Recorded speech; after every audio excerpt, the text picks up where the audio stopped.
Today we're going to go on a Sunday afternoon stroll and take you around. We're going to look at some trees. Try to see if we can find any that are fallen over and dead that we can salvage to use for the sawmill. Maybe make some money off some dead trees. We saw that tree back there that was on the ground. It was a red oak. I think if I can, if that guy orders those beams, we could probably sell that tree for about $1,000. He wants some oak beams, and that would be a pretty good amount of money there. Yeah. I don't know if we can get that much out of that one tree, but we got two down at Papa's house down, and then we got I got that one there. We could get pretty easy with the dozer. This area's full of white oak. There's a big white oak tree there. Yeah. Looks like it's in pretty good shape. Yeah, a lot of times we like to go for the trees that are just damaged, not the ones that are good. If they're good, they keep growing. We can put them on the sawmill whenever they get big enough to grow. If they, because the bigger the tree, the more wood you get, the less waste you got cutting. So the time it takes to cut up a tree is pulling the tree up there, getting it on the sawmill, and then cutting it up. But if you have a big tree, you can get a lot more wood out of that big tree, and you don't waste all that time loading up a bunch of little logs. Yeah. So you let your good trees grow big. And then, I mean, right now I'm just cutting up trees that are falling. Yeah. If you can make money off trees that are falling now, that's pretty good. Oh, there's white oaks everywhere. There's another one right there. It's got a bunch of vines on it. You come out here and cut those vines off. Yeah. So many white oaks down this road right here. Yeah. And they're beginning to be a high value tree. Now, Colin, this is the worst thing for a sawmill. If you see one of those, it's good to steer clear. With the barbed wire right there. Bo is all energy today.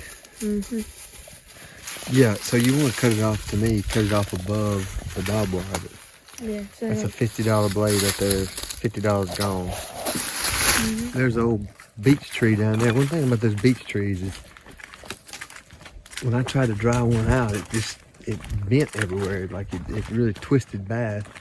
I think I probably need to try to, next time I dry some, is try to air dry it for a long time and then see how that does. Drying it. So these trees right here, I used to come down here and squirrel hunt.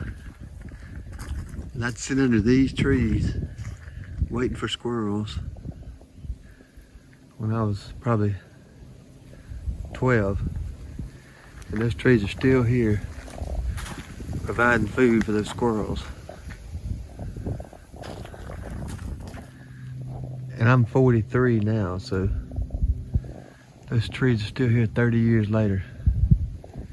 I guarantee the squirrels are still coming here eating acorns off these trees. Here's a big red oak, but right through here, when we have good acorn crops, these trees, these red oaks right here drop these acorns, and this road will be full of acorns. And the deer come out here and eat them. But you can walk this road during hunting season, and there's deer. A lot of times these does will come out to this road and eat. I haven't ever killed a buck through here, but I've seen a lot of deer crossing this road eating these acorns during deer season. What are you after today? I'm going to try to catch a crawfish with the And I wanted to look at some trees so we can kill two birds with one stone. And a lot of the trees we have back here are red oaks, but there's a bunch of little red oaks through here, but they're really small, so you wouldn't want to cut them.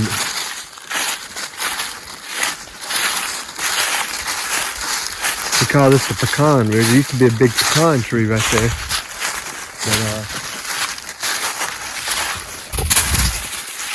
But Bo is like a streak. But yeah, it used to be a big pecan tree here. But it's long been gone, but they still call it the pecan ridge because of that tree. When you were little, Colton, we had a bunch of turkeys coming here one. We almost killed them, but they went away from us and didn't come to us. About 5 years ago, Papa had this timber marked for. He was gonna get it cut, but he couldn't ever get anybody to bid on it. But you can see the yellow marks on the trees. That's the trees that they were gonna cut. But they wouldn't come back here because it's so hilly. They couldn't bring their tree cutters back here. They don't want to cut with a chainsaw. They cut with a tree cutter. It's so hilly they didn't want to. Nobody would bid on it. So he hasn't cut it. So we need to come back here and if they want to cut it again, mark these white oaks and tell them to leave the white oaks. Yeah, so get them. Because I want to cut them. Cut them and fall them. Yeah. This is a white oak here. I don't even know if they have it marked, but it's got this big knot on it. What do you call it? I wonder what they call that knot.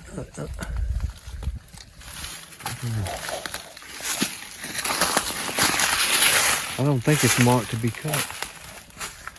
But one of these two trees need to go. They're too close together. I don't think this one. I think one of them's a white oak, one of them's a red oak. Cool, and that's one that was marked. You can see the paint barely faded on it. That's one I would want them not to cut. Either way, Papa said the other day that if they're gonna cut it, they're gonna have to remark it because a lot of this paint is faded off of it, off of the tree.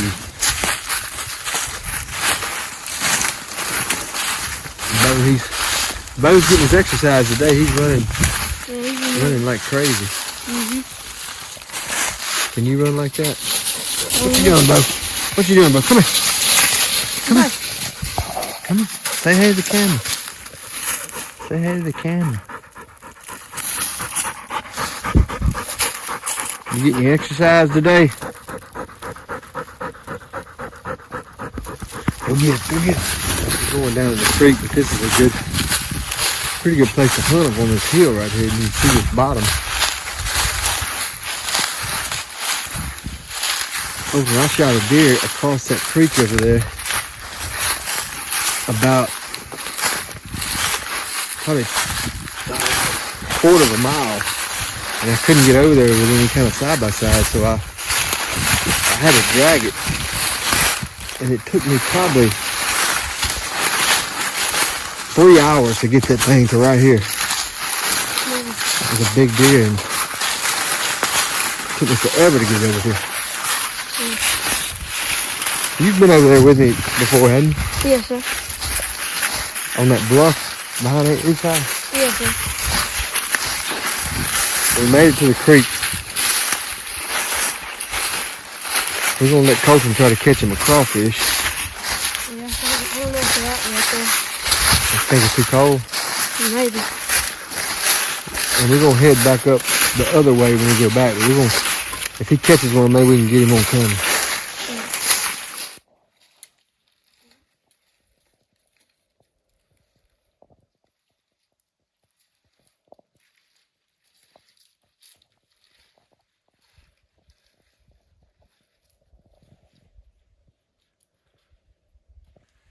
I used to come down this creek and look for petrified wood when I was young. It's a pretty good bit in here. Hey, Colton, did you see any earlier or not? Did you see any crawfish at all in the creek in front of the house?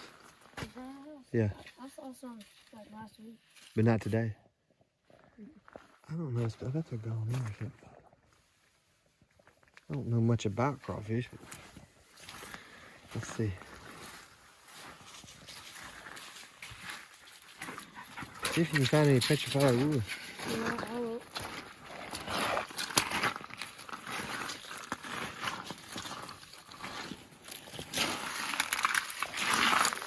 And maybe in like these deep holes, if you look at the bottom. Yeah, I kind of think in the corner. I've seen it one time in here. Not in this hole. There goes a fish.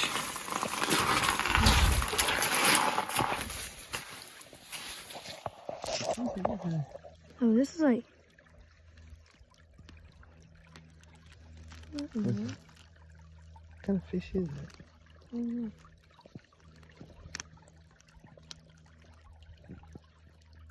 It's a catfish. Yeah. Yeah. Peeking up out of there. It's a catfish. Because I see his little fins on the side. Sticker fins. Is it not a catfish? No. No, I guess it's not a catfish. I don't know what it is. I never realized it wasn't. Take a picture of it. I got a video. That's cool. I wonder what kind of fish that is. Here's a tree that fell that's too far gone. It's a pretty big one too. These oaks, they get top heavy and the wind blows them.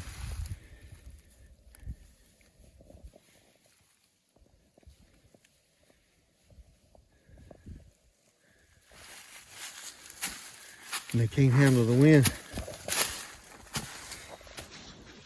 There's another big white oak. It's got 2 coons in it.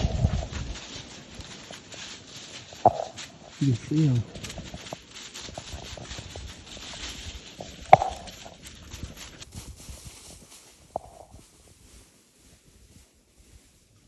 Thank you for joining us today. We appreciate y'all joining us. There wasn't a whole lot of how to do stuff in here today, but we did take us a little afternoon stroll.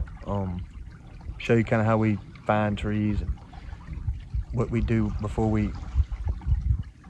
how we salvage them. We really didn't find any today, but this is kind of how we find them, is just walking through the woods and just kind of enjoying the nature and stumble upon them really. But if you like your content, please subscribe, hit the like button, and we'll try to bring you some more of this in the future. Thank you.